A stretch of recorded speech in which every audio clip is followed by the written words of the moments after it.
In this video, we're going to replace the air filter for the HVAC or AC unit. So the location that we're interested is right here in the middle. And let me see if I can go move in closer.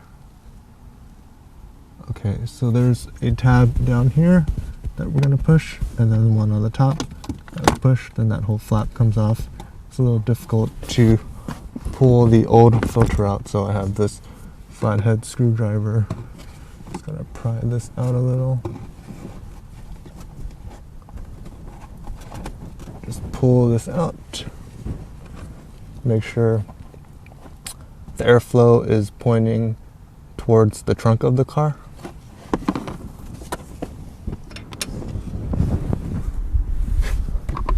Look at all the leaves that are in here.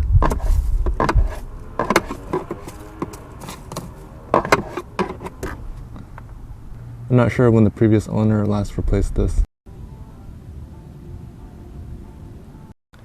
This is the new product model that I have. It's the XC35843C, also CF10612493551. This is the one that came out of it. So if you want to reference this part number, you can as well. And let's just compare the two.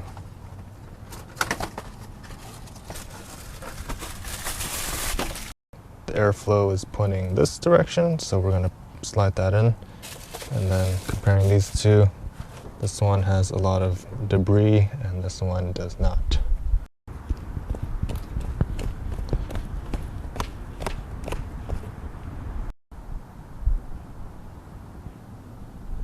So we have the airflow arrow pointing towards the back of the car.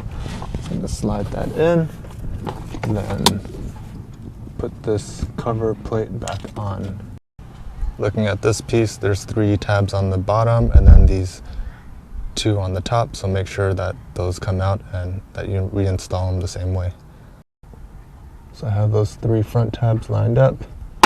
So push the bottom and the top. There we have it.